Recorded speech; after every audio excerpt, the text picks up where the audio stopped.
श्री कृष्ण जो तुम लोग सुनता है ना कि कर्म योग क्या है अथवा यज्ञार्थ कर्म किसे कहा गया, तो 4 सूत्र सुनता है तुम लोग। क्या क्या? निष्काम कर्म,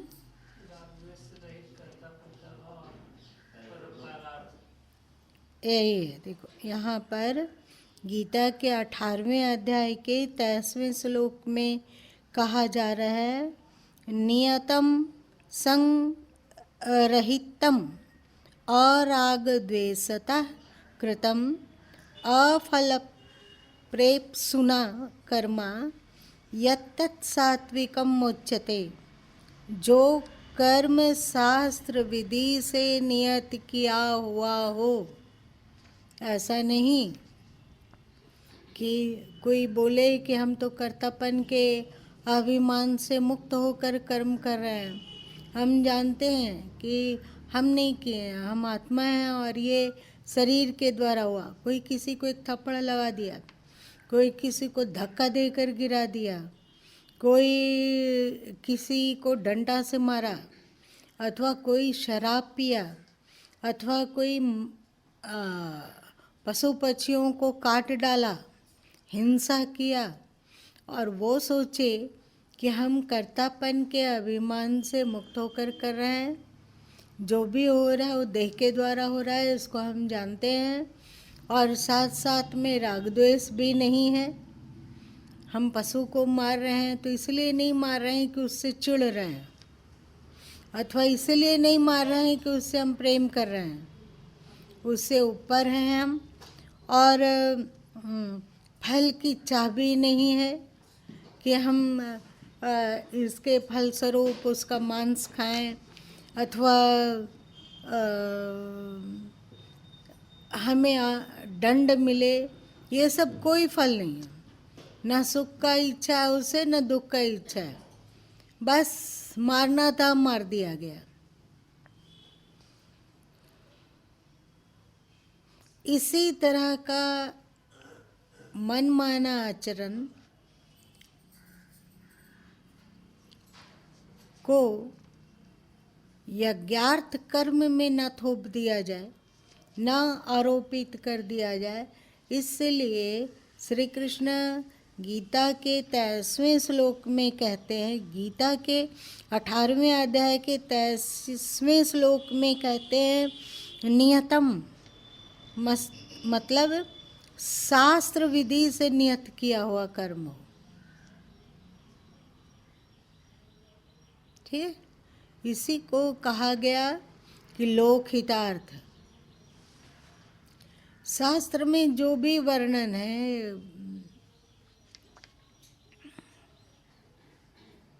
उसके अनुरूप कार्य हो और कर्तापन के अभिमान से रहित, नियतम, फिर संगरहितम। संगरहितम मतलब हो गया कर्तापन के अभिमान से रहित, और राग द्वेषतः मतलब राग द्वेष से मुक्त, अफल प्रेप्सुना निष्काम कर्म हो, तो यत् सात्विकम उच्यते, यह सात्विक कर्म कहा जाता है।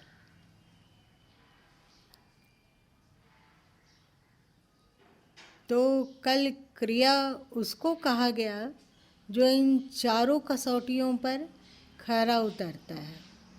शास्त्र विधि से युक्त कर्म हो, और कर्तापन के अभिमान से मुक्त हो, राग द्वेष से मुक्त हो, निष्काम हो, और लोकहितार्थ हो। ये सात्विक कर्म है। इसी को यज्ञार्थ कर्म भी कहा गया। कल कहा गया ना।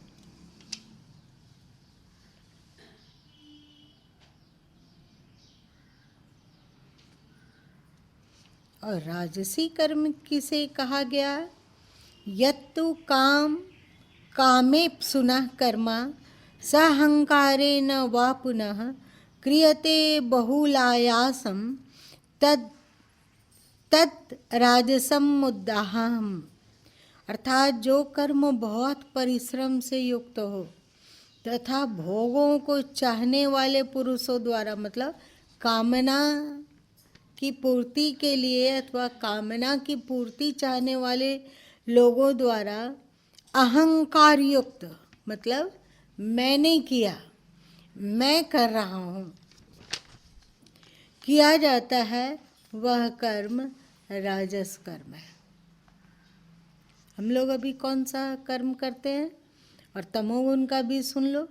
अनुबंधम क्षयम हिंसा मनवेक्ष च पौरुषम मोहादाराभ्यते कर्म यत तामसम मुच्यते। जो कर्म परिणाम हानि, हिंसा और सामर्थ्य को न विचार कर केवल अज्ञान से आरंभ किया जाता है, वह तामस कर्म है। अब बताओ हम लोग कौन सा कर्म करते हैं?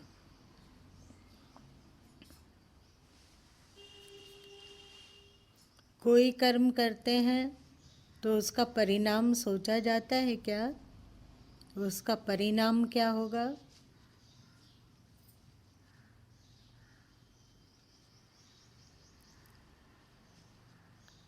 जन सामान्य के लोग परिणाम के बारे में सोचते हैं कि उसका क्या परिणाम निकलेगा। जैसे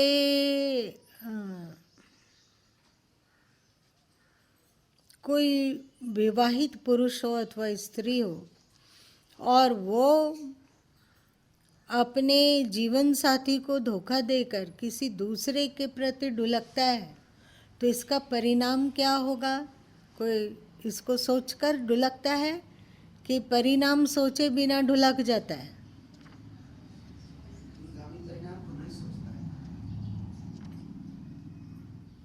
परिणाम दूरगामी और निकटगामी होता है ना।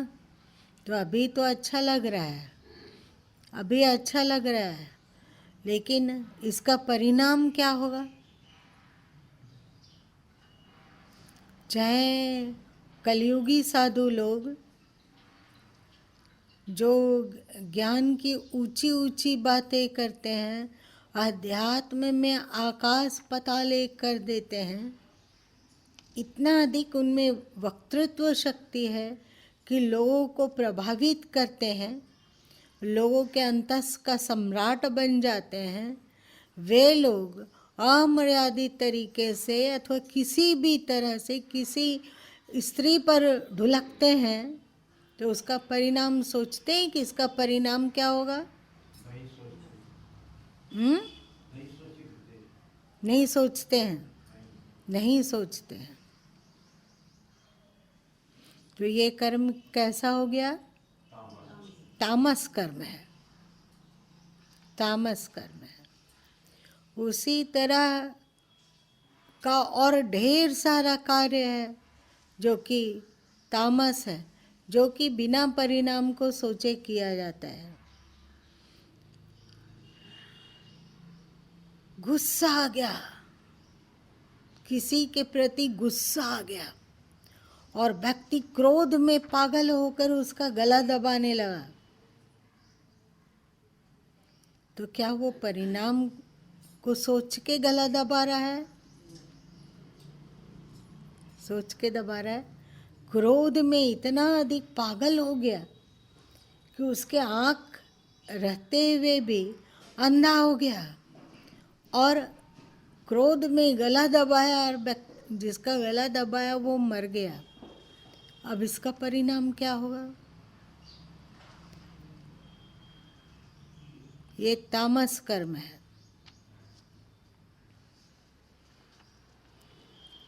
परिणाम नहीं सोचता है और हानि नहीं सोचता है। मान लो कि दीपक चाहता है कि हम अध्यात्म में बहुत अधिक उन्नति करें, अध्यात्म के शिखर को छू लें, पर गिरडी में जिस किसी का विवाह होता है तो वहाँ पर ये पहुँच जाता है। एकदम छोटा उदाहरण दे रहे हैं। वहाँ पहुँचता है और खाता है, पीता है, एंजॉय करता है, दोस्त लोगों के साथ मिलकर नाचता है, कूदता है और इसको आदत बनते जा रही हो, तो इसका ये हानिकर है या लाभदायी है? सोच के बोलना है, ऐसे ही मत बोलना। या तो तुम अपने जीवन में लक्ष्य को निर्धारित करो कि हमको ऐसे ही पशु जैसा जीना है। जैसे सुअर लोग कीचड़ में लौटता है और मौज मनाता है कि नहीं, कीचड़ में लौटते हुए मौज मनाता है। मौज मतलब खुश होता है कि नहीं जब कीचड़ में ढुलकनियाँ लगाता है। तो वैसे ही जब जीवन जीना है तो सब ठीक है। लेकिन यदि तुमने लक्ष्य बनाया कि नहीं, हमें अध्यात्म में ऊंचा उठना है, उठना ही है, तो फिर सोचना होगा ना कि लाभदायी क्या और हानिकर क्या है।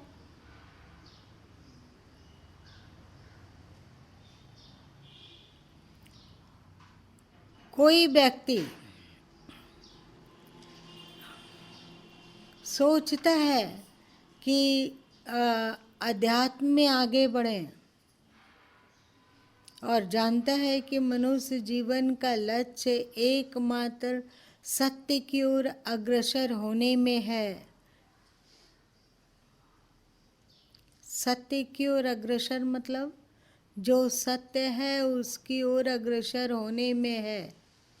हम लोगों के भीतर, हम लोगों के शरीर के भीतर जो सत्ता निवास कर रही है, जो चैतन्य है, असंग है, उसमें हमें स्थिति बनानी है।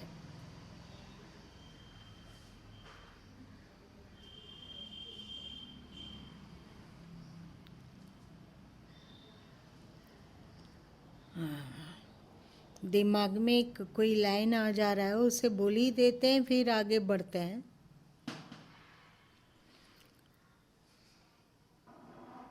कि चैतन्य ऊर्जा जो सर्वव्यापी है, कण कण में है, घट घट में है, जो सर्वव्यापी ऊर्जा है उसको परमात्मा कहते हैं।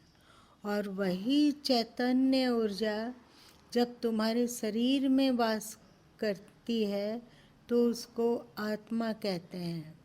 वही चैतन्य ऊर्जा बाहर सर्वव्यापी होकर फैला हुआ है, उसको परमात्मा कहते हैं। और जब वो किसी घट में आ जाता है, शरीर में आता है, तो उसको आत्मा कहते हैं। तो हमारा लक्ष्य हुआ कि हर स्थिति में हमें उस चैतन्य ऊर्जा में स्थिर रहना है और उसकी अनुभूति करनी है। अगर लक्ष्य है, यदि जानवर जैसा जन्मना और मरना चाहते हो तो कोई बात नहीं है।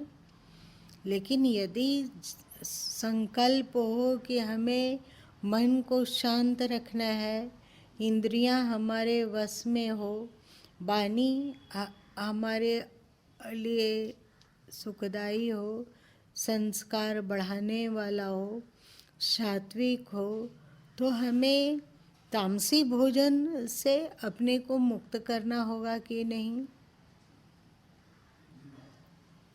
देखो, उसी चैतन्य ऊर्जा की अनुभूति कबीर ने भी की और उसी चैतन्य ऊर्जा की अनुभूति मोहम्मद साहब ने भी की। अंतर नहीं है। जिस चैतन्य ऊर्जा का साक्षात्कार मोहम्मद साहब को हुआ, उसी चैतन्य ऊर्जा का साक्षात्कार महावीर स्वामी को भी हुआ।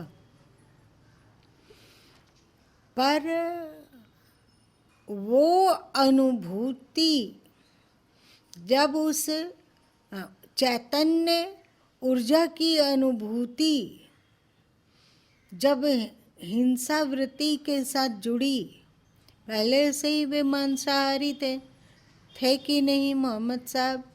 पहले से ही वे मांसाहारी थे और उस हिंसा में उनका चैतन्य ऊर्जा संयुक्त हुआ। मेरी बात समझ में आ रही है? तो क्या हुआ? चैतन्य ऊर्जा को जानते हुए भी उनके जीवन से बड़ा ही उपद्रवात्मक ज्ञान विस्तारित हुआ।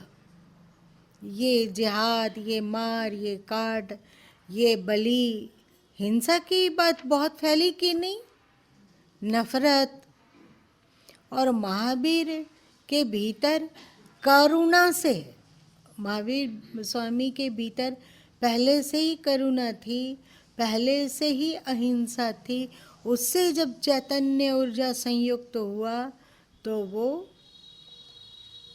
बड़ा ही तृप्तिकर, बड़ा ही शांतिकर हो गया। तो उसी तरह हम लोग किस तरह का गुण अथवा मन से अपने चैतन्य ऊर्जा को जोड़ना चाहते हैं, इसको देखना होगा। यदि कोई चाहता है कि वो शांति को प्राप्त करे, तृप्ति को प्राप्त करे, इंद्रिय विजय को प्राप्त करे, तो उन्हें सात्विक आहार, सात्विक जीवन को अपनाना होगा कि नहीं? जैसे एक छोटी सी चीज़ है प्याज लहसुन, ऐसा नहीं है कि उसमें कोई हिंसा है, ऐसा नहीं है। है हिंसा है नहीं है, पर उसका उसमें जो तीक्ष्ण गंध है, उसका तीक्ष्ण गंध उसको तमोगुणी आहार बना देता है। जैसा अन्न तामसिक आहार है, वैसे ही प्याज लहसुन को भी तमोगुणी आहार बना देता है। और जब वो तामस आहार खाया जाता है तो मन और अधिक तमोगुणी होता है, और जब मन और अधिक तमोगुणी होता है तो वो यही सब काम करता है। बिना परिणाम सोचे कुछ भी बोल देना, बिना परिणाम सोचे कुछ भी कर डालना, बिना परिणाम सोचे बिना किसी भी कर्म की ओर प्रवृत्त हो जाना, और न ही वो हानि अपना देखता है और न ही हिंसा देखता है, और सामर्थ्य से बाहर कोई काम को करने लग जाता है। तो यह सब अज्ञान से आरंभ किया हुआ कर्म है। अब बताओ कि आप लोगों का कर्म कैसा है? सात्विक, राजस, तामस?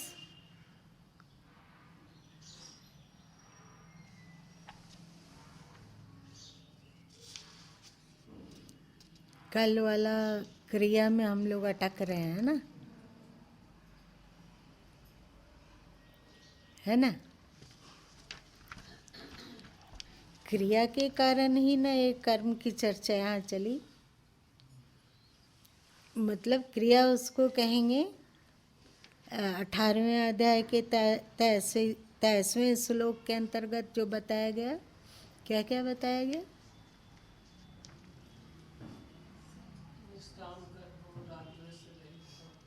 जो शास्त्र में नियत हो वैसा ही कर्म हो, कर्तापन का अभाव। इसके बाद आता है मनोलय। मनोलय का क्या अर्थ हो सकता है, सोचकर बताओ।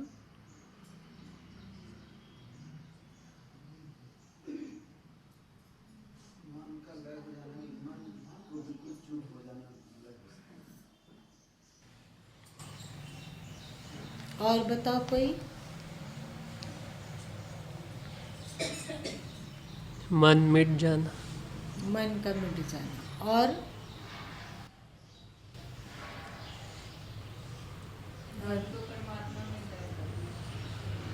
बहुत अच्छा। और बताओ कोई।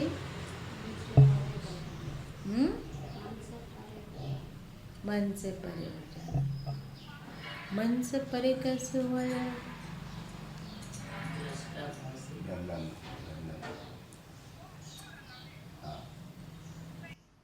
आत्म स्थिर होकर। निष्ठा भाव से कि मन को हम अलग मानना।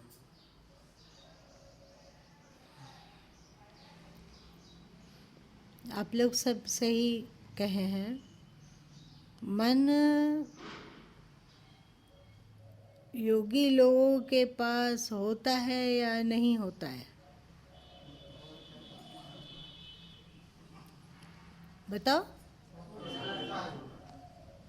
तो फिर जब मन लय हो गया तो योगी लोग के पास ये मन कहाँ से आया?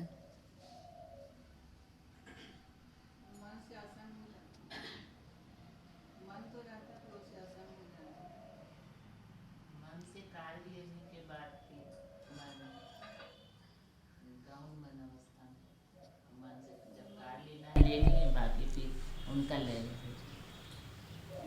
अभी हम लोग सुन रहे हैं सत्संग अथवा बोला जा रहा है, तो इस समय भी मन है हम लोग का कि नहीं? अब ये सुनना और बोलना का समाप्त हुआ और सत्संग का अच्छा आप लोग निकलेंगे, तो इस समय तो आप कुछ नहीं कर रहे हैं, तो क्या सबका मन लय हो जाता है? अथवा लय हो जाना चाहिए जब काम ना हो तो, कोई कार्य ना हो तो।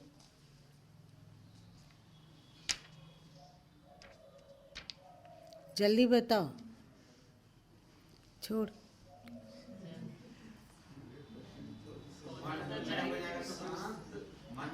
जाएगा तो सत्संग को ग्रहण कैसे किया जाएगा? क्योंकि वो वहीं से गुजरता है, मन के द्वारा ही गुजरता है। विचार तो मन ही करता है। उस सत्संग पे जो विचार होता है, मंथन होता है, वो जो सत्संग सुना जा रहा है उसको समझने से पहले मन ही उसको देखता है और सुनता है, समझता है। उसके बाद वो आगे बढ़ता है, विचार उस पर होता है और भी जो आगे की क्रिया होती है।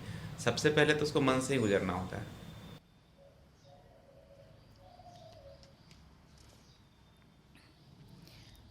मन गलत नहीं है। मन बेकार का ऑर्गन भी नहीं है कि ईश्वर हम लोगों को तबाह करने के लिए हम लोगों के भीतर एक एक मन रख दिए, ऐसा नहीं है। मन बहुत ही उपयोगी पहलू है। मन के शक्तिशाली होने के कारण ही मनुष्य कहलाया इंसान। उसके पास जो मन है वो पावरफुल है। उस पावरफुल मन के द्वारा वो ईश्वर तक भी पहुंच सकता है।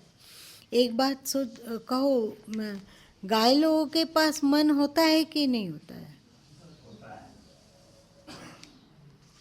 रामदुलार, तुम तो बहुत जोर से सिर हिलाए कि होता है। कैसे तुम जानते हो? तुरंत चलाती है, तुरंत इसमें जैसे देखेगी कि आ गया तो खाना मांगने लगती है। मन तो है, नहीं मान रही कैसे मांगेगी? क्या उन लोगों के मन में संकल्प विकल्प भी होता होगा?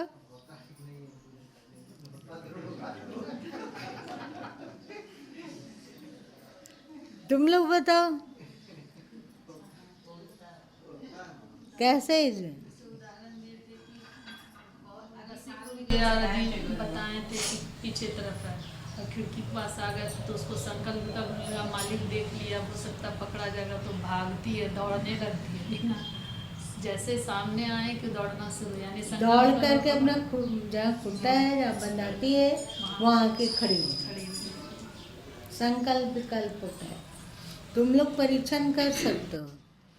एक तरफ हरी हरी घास अथवा दाना, स्वादिष्ट दाना, उसके बगल में एक तरफ रखो और एक तरफ टेस्टी कुट्टी रख दो, मतलब जिसमें खली मिला हुआ हो, चूनी मिला हुआ हो, चोकर मिला हुआ, और दोनों अलग अलग पात्र में रखो, तो वो क्या करेगी?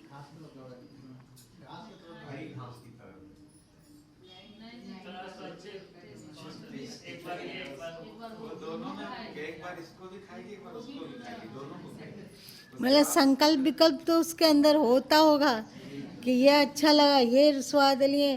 तो जैसे तुम लोग केवल मीठा ही मीठा कोई थाली में परोस दे तो परेशान लगता है कि नहीं?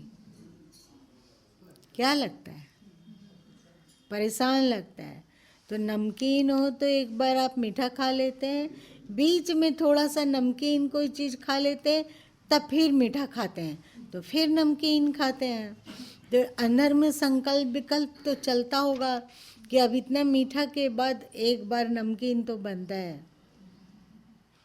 वैसे ही गाय लोग में भी संकल्प विकल्प होता है, पशु लोग में भी संकल्प विकल्प होता है, और पशु लोगों में भी कामना होती है, अथवा किसी की याद आती होगी उन लोग को भी। कोई उदाहरण? जैसे जो गाय का नित्य प्रतिदिन सेवा कर रहा हो डूब के, और एकाएक 8 दिन से वो गायब रहा, और फिर 9वां दिन आ गया और गाय लोगों की सेवा करने लगा, तो उसका सिर चाटने लग जाना, आँख चाट देना, चेहरा चाट देना, और उसको इतना लाड़ लड़ाती है कि उसको अपनी प्रसन्नता व्यक्त करती है लाड़ लड़ाकर। होता है। परंतु उन लोगों के मन और हम लोगों के मन में अंतर है। हम लोग जानते हैं कि ये सही है और ये गलत है, और वो लोग पशु पक्षी इत्यादि नहीं जानते हैं कि ये सही और गलत है। हम बंधन में पड़े हुए हैं, हमें मोक्ष की ओर बढ़ना है, हम शरीर स्तर पर जी रहे हैं, हमें अपनी आत्मा की ओर बढ़ना है। ये पशु पक्षी लोग जान सकते हैं? नहीं जान सकते कि हम शरीर स्तर में जीवन जी रहे हैं, हमें शरीर स्तर से ऊपर उठकर आत्म स्तर तक पहुंचना है। अब उम्र हो गई, अब 60 को पार कर गए, कभी भी मृत्यु दबोच सकती है, इसलिए शीघ्र आत्मस्थिति का और क्षमता का अभ्यास करना है, और बंधन मुक्ति और आवागमन से छुटकारा हेतु और त्वरित पुरुषार्थ करना है। ये मनुष्य लोग जानते हैं, पशु लोग जानते हैं? नहीं जानते हैं। पशु लोग नहीं जानते हैं।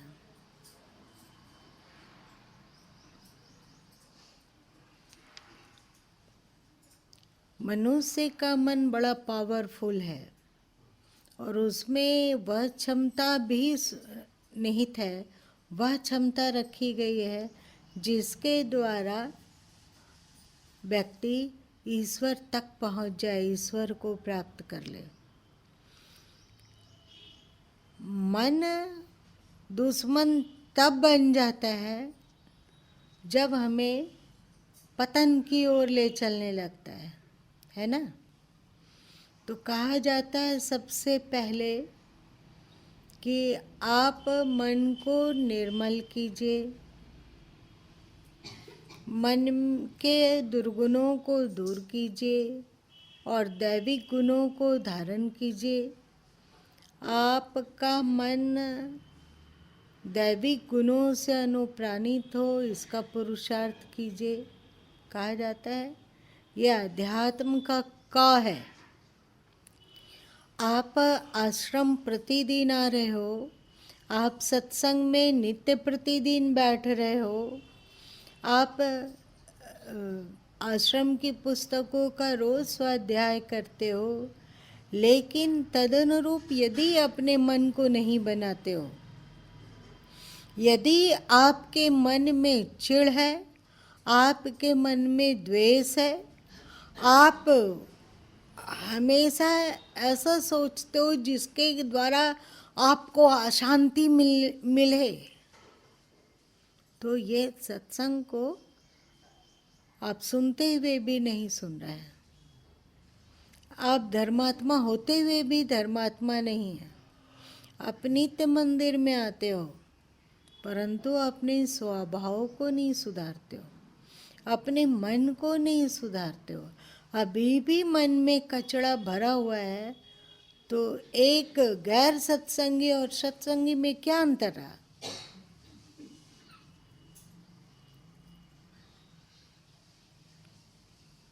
अंतरा, तो सबसे पहले आपको अपने मन को सुसज्जित करना है, दैविक संपदा को अपनाना है, अच्छे गुणों को अपनाना है। और दूसरी बात है कि उस स्थिति अथवा उस कंट्रोलिंग पावर को भी धारण करना है, मतलब हासिल करना है, जिसके द्वारा यदि मन गलत दिशा में जा रहा हो, अशांति की ओर बढ़ रहा हो, तमोगुण की ओर बढ़ रहा हो, तो तत्काल उसे खींचकर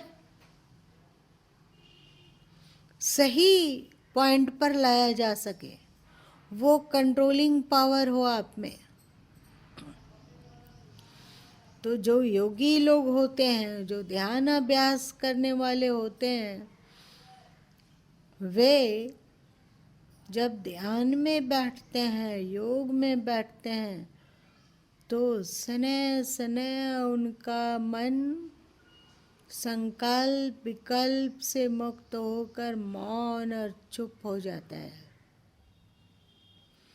ध्यान का अभ्यास बढ़ाते बढ़ाते बढ़ाते उनमें ये स्थिति आ जाती है कि जब वे ध्यान में बैठते हैं तो सहज ही मन लय हो जाता है अपने कारण में, और वो मौन हो जाता है,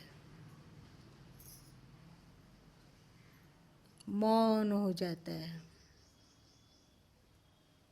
मन एक शांत दर्पण की तरह हो जाता है, जिसमें हम अपने आत्म स्वरूप की झलक को पा लेते हैं। एक ये दूसरा हुआ। लेकिन ऐसा नहीं है कि योगी लोग 24 घंटे काम ही करते रहते हैं, ऐसा होता है क्या? ऐसा नहीं होता है। नहीं, योगी लोग 24 घंटे ध्यान ही करते रहेंगे, ऐसा नहीं होता है। फिर उन्हें जब वे ध्यान के बाद उठते हैं अथवा जब ध्यान का समय नहीं है, व्यवहार का कार्य कर रहे हैं, तो उनका मन शांत तो रहता है और कार्य करने में लगाता है, जो भी कार्य कर रहा हो उसमें लगाता है, पर उनके मन की शांति और निर्विकारिता अटूट रूप से, अखंड रूप से बना रहता है। मन में जो तमोगुण है अथवा असुरी वृत्तियां हैं अथवा अज्ञान है, वो सब के सब लय रहता है, मतलब नहीं रहता है। ध्यान के समय में मन ध्यान में लय हो जाता है, होता है। ध्यान के समय में मन ध्यान में लय हो जाता है, मतलब डूब जाता है, विलीन हो जाता है, खो जाता है। लेकिन जब जागृत अवस्था में उसके द्वारा, उसके शरीर के द्वारा कार्य होता है, तो भी मन में तामस वृत्ति, तमोगुण, आसुरी वृत्ति, अशांति इत्यादि का लय रहता है। उस व्यवहार काल में भी उनका मन शांत और संतुलित बना रहता है।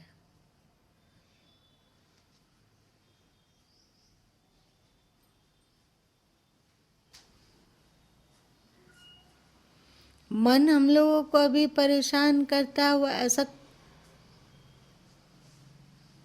क्यों हो रहा है? मन हम लोगों को परेशान क्यों करता है? क्योंकि हमारे में कंट्रोलिंग पावर नहीं है। मन को हम कंट्रोल नहीं कर पाते, मन हमारे वश में नहीं है, प्रत्युत मन के वश में हम हैं। तो कंट्रोलिंग पावर को बढ़ाएं ध्यान में, अब ऐसा मन बन गया कि मन मौन हो जाता है, संकल्प विकल्प से रहित हो जाता है और व्यवहार काल में मन निर्विकार और शांत बना रहता है। ये दोनों ही मनोलय है। मनोलय के अंतर्गत ध्यान काल में उस कैपेसिटी का विकसित हो जाना है जिसके द्वारा आपका मन लयता को प्राप्त कर ले। कोई मंत्र में लय को प्राप्त करता है, सुमिरन करते करते करते करते मन उस सुमिरन में लय हो जाता है। कोई नाद में लय करता है, मतलब ध्वनि में मन को लय कर देता है। ध्वनि में मन लय कैसे होगा बताओ? ध्वनि में मन लय होता है कि जो ध्वनि को सुना जा रहा है तो चुपचाप उसे सुना जा रहा है, ना वो सोचा जा रहा है कि ये ध्वनि अच्छी है, ना सोचा जा रहा है कि ये ध्वनि बुरी है। जैसे मान लो आप अभी सत्संग कक्ष में बैठे हो और यदि आपसे ध्यान करवाया जा रहा हो और कहा गया हो कि आप ध्वनि पर ध्यान को केंद्रित कीजिए,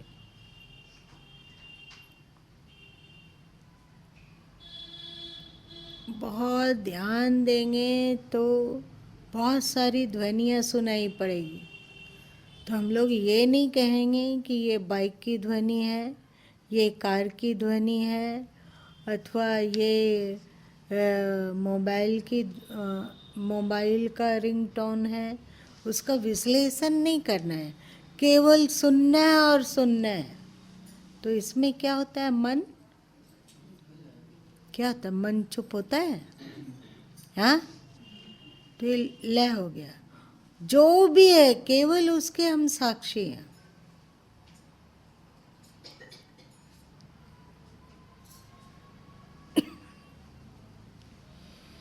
वैसे ही मन की लयता प्राप्त होती है। इसमें ध्यान का अभ्यास भरपूर करना होता है। इसके द्वारा मन को कंट्रोल करने की क्षमता भी विकसित होती है। फिर व्यवहार काल में अब मन अशांत नहीं होगा, मन विकारी नहीं होगा और मन देह की ओर नहीं बढ़ेगा। अब यही मन जो कल तक हमें देहाध्यासी बना के रखा था, मतलब मैं शरीर हूँ, मैं स्त्री हूँ, मैं पुरुष हूँ, मैं गृहस्थ हूँ, मैं विरक्त हूँ, मैं रोगी हूँ, मैं स्वस्थ हूँ, मैं बूढ़ा हूँ या मैं युवा हूँ, ऐसा कौन सोचता था? कौन सोच रहा था? मन सोचता था। अब यही मन जिसमें अज्ञान का लेस नहीं बचा मन में और न ही असुरी वृत्ति बची, अब मन चिंतन क्या करता है कि मैं चेतन हूँ, मैं उसी ईश्वर का एक अभिन्न हिस्सा हूँ। जो महाकाश है वही घटाकाश है कि कुछ दूसरा है? ठीक से सोचो, घटाकाश वही है। तो महाकाश की तरह परमात्मा है और घटाकाश की तरह आत्मा है। यदि आत्मा शिवो अहम कहती है तो ये गलत है कि सही है? यदि घटाकाश कहता है कि मैं महाकाश हूँ तो ये गलत है कि सही है? समझ में बात आ रही है? तो वैसे ही अब ये शुद्ध हुआ मन व्यवहार काल में भी बोध को बना के रखता है कि मैं शरीर नहीं हूँ, मैं मन नहीं, मैं बुद्धि नहीं, मैं अहंकार नहीं, मैं तो चैतन्य ऊर्जा हूँ, मैं तो ईश्वर का अभिन्न अंश हूँ। ईश्वर की सारी क्वालिटी मुझ में है। मैं शांत, नित्य, तृप्त, कुटस्थ इत्यादि हूँ। ऐसा मन में चिंतन सतत जारी रहता है व्यवहार काल में भी। और फिर और आगे बढ़ने पर ऐसा होता है कि ये चिंतन भी नहीं रहता है कि मैं आत्मा हूँ, मैं शरीर नहीं हूँ, मैं मन नहीं हूँ, मैं बुद्धि नहीं हूँ। इसका चिंतन भी नहीं रहता है। स्वाभाविक ही आत्मस्थिति रहती है। हमेशा बोध बना रहता है बिना मन के, मतलब बिना मन के संकल्प विकल्प किए ये बोध बना रहता है कि मैं तो आत्म तत्व हूँ, मैं तो चैतन्य तत्व हूँ, जो इस शरीर में कुछ दिन के लिए ठहरा जरूर हूँ, पर मैं शरीर नहीं हूँ। मन की क्वालिटी है ना। तो इस स्थिति को प्राप्त कर लेना मनोलय है।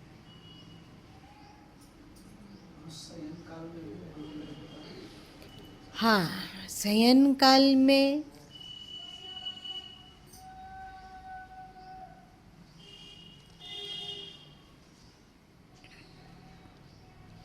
दो तरह की बातें होती है। ज्ञानी योगी लोग जब नींद में जाते हैं तो या तो उनमें कोई स्वप्न नहीं उठता, मतलब कोई स्वप्न उन्हें नहीं होता, और या तो स्वप्न होता भी है तो दिव्य होता है। उन्हें स्वप्न में भी ये भान रहता है कि मैं आत्मा हूँ, मैं शरीर नहीं हूँ। ऐसा क्यों रहता है?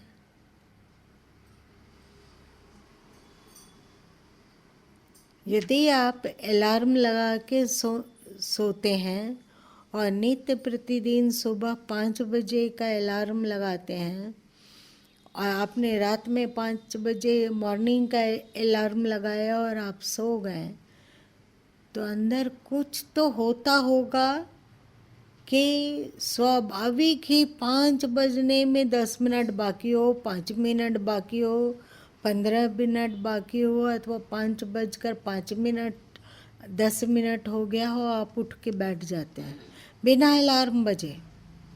ऐसा होता है? ये क्या हुआ? ऐसा कैसे होता है? ये आदेश हमने मन के अंदर फीड किया कि हमें सुबह 5 बजे उठना है। अब ये मन ही 5 बजे के इर्द गिर्द आपको उठा देता है। अब कैसे उठ जाते हैं पता नहीं चलता है। क्या तुम लोग कभी होता है कि अपने आप स्वाभाविक जागने वाले समय में अपने नींद खुल जाती है कि को आके झकझोर के जगाता है? अपने होता है। वैसे ही हम लोग जब मैं चेतन हूँ, मैं आत्म तत्व हूँ, इसका मन में प्रोग्रामिंग कर देते हैं, तो निद्रा काल में भी इसी का बोध बना रहता है कि मैं आत्मा हूँ, मैं शरीर नहीं हूँ, मैं इंद्रियाँ नहीं हूँ, मैं प्राण नहीं हूँ। और साथ साथ में दैविक स्वप्न मतलब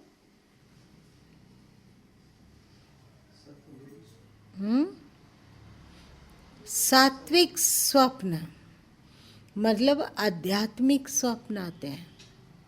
बिना सिर पैर का कोई सांप देख रहा है स्वप्न में, कोई हवा में उड़ रहा है, तो कोई पानी में डूब रहा है, तो कोई छत से गिर रहा है, कभी किसी का सारा दांत टूट गया है स्वप्न में, अथवा सिर मुंड हो गया है, ये सब भी स्वप्न आता है।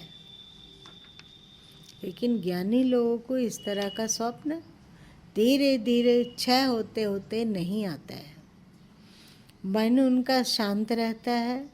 स्वप्न अगर होता है तो या तो आत्मचिंतन चलता है, अथवा दैविक स्वप्न, दैविक वृत्तियों को पुष्ट करने वाला ही स्वप्न आता है। जैसे सत्संग सुन रहे हैं, जैसे किसी संत महात्मा के पास पहुँचे हैं, जैसे इसी तरह का स्वप्न आता है। ये मनोलय है। जल्दी से बता दो तो मनोलय क्या है? वो पहले जो बोले कर्म वर्म वो सब नहीं, जो मनोलय के बारे में बताएं। जब मन से कार्य नहीं लेना है, जैसे ध्यान में, तो उस समय मन चुप हो जाए, लय हो जाए मन का। और जब कार्य करना है, व्यवहार करना है, तो उस समय भी कार्य और व्यवहार हो, लेकिन मन निर्विकार और शांति बने रहे। और आत्मबोध सतत बना रहे। आने वाले समय में फिर आत्मबोध अथवा आत्मचिंतन भी नहीं होता है। स्वाभाविक ही मन शांत रहता है, अपना कार्य करता है, और अवचेतन, चेतन और अचेतन सब जगह ये बोध प्रविष्ट हो जाता है कि मैं शरीर नहीं हूँ। और जैसे ही तुम्हारे भीतर ये बोध दृढ़ हो जाए कि मैं शरीर नहीं हूँ, तो क्या क्या होगा, क्या क्या घटना अथवा क्या क्या लक्षण तुम्हारे जीवन में घटने लगेगा।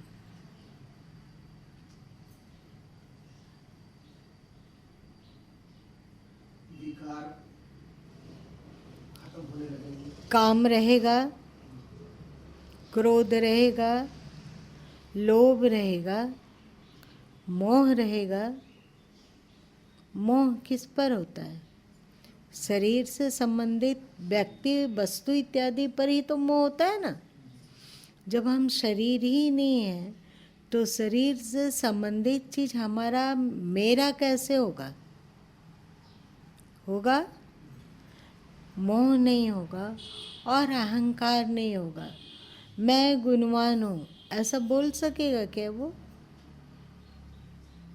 मैं गुणवान हूँ ऐसा क्यों नहीं बोल सकता है? क्योंकि गुण और दोष मन में होते हैं, और जब मैं मन हूँ ही नहीं तो क्या मैं गुणवान हो सकूँगा? बोलो। तो क्या मैं अवगुणी होऊंगा? ये सब तो मैं है ही नहीं, मेरा है ही नहीं। गुण अथवा अवगुण मन में है, और मैं मन से बहुत पार, मन को सत्ता देने वाला चेतन तत्व हूँ। मुझे मन से क्या? ये मंजिल की बात है। मार्ग में तुम लोग ऐसा मत सोचकर निश्चिंत हो जाना, समझ गए? ये मंजिल की बात बोली जा रही है, मनोलय। तो जिसका विशुद्ध चक्र जागता है, धीरे धीरे उनमें मनोलयता बढ़ती जाती है। और गीता में एक मज़ेदार श्लोक आया है, श्लोक संख्या याद नहीं है और किस अध्याय का है वो भी ठीक से याद नहीं है, परंतु उसमें श्री कृष्ण कहते हैं दुखों के वियोग को योग कहा जाता है। दुखों के वियोग को योग कहा जाता है। इसका क्या अर्थ होगा बताओ तो जल्दी से।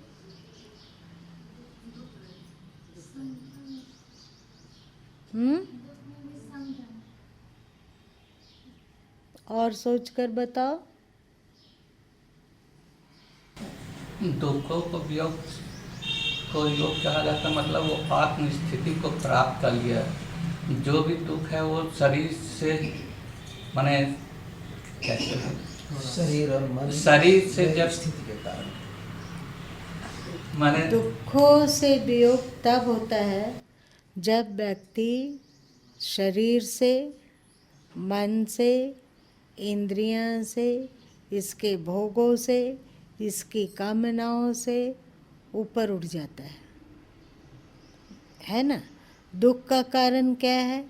शरीर में आसक्ति है, मन में आसक्ति है, मान्यता में आसक्ति है, और मन में रहने वाले दोष दुर्गुणों में आसक्ति है।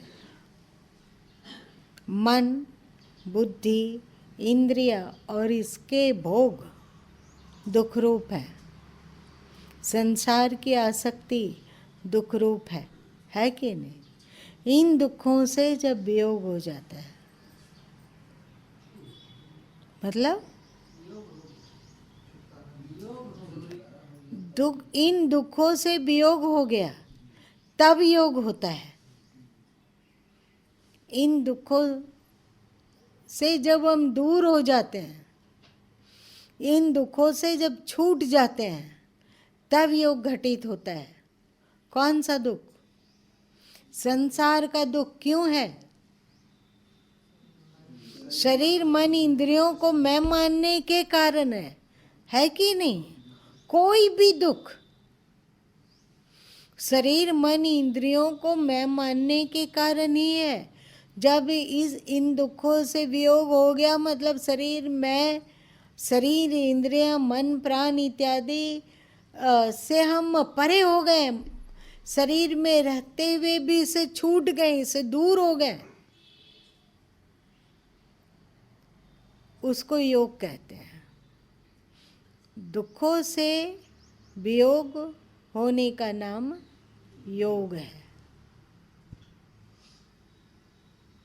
इस स्थिति को, विशुद्धि चक्र को जागरण करने वाले साधक सहज ही पा लेते हैं, अथवा इस स्थिति में बार बार रहने का प्रयत्न करने पर, मतलब बार बार अभ्यास करने पर कि इस स्थिति में हम स्थिर रहें, तो सनह सनह विशुद्धि चक्र जाग जाता है। विशुद्धि का तात्पर्य ही क्या होता है?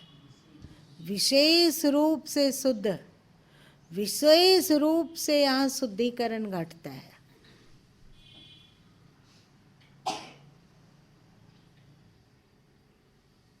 क्वेश्चन, कोई प्रश्न? पूछ रहा है कि मोहम्मद साहब तो तमोगुणी प्रकृति के से मांसाहार करते थे, तो उनको स्वरूप बोध हो गया। कुरान पढ़ो।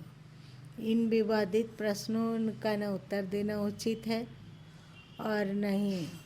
उससे अच्छा है कि उन्होंने क्या उपदेश किया, उनके उपदेशों को पढ़ेंगे तो इस बात को जान लेंगे। पर ये निश्चित पूर्वक कहा जाता है, उनके बारे में तो नहीं कहा जाता है, पर ये निश्चित कहा जाता है कि श्री कृष्ण हो, चाहे बुद्ध हो, चाहे महावीर हो, चाहे कबीर हो, चाहे नानक हो, इन सब के भीतर आत्मज्ञान का सागर लहराता है ना।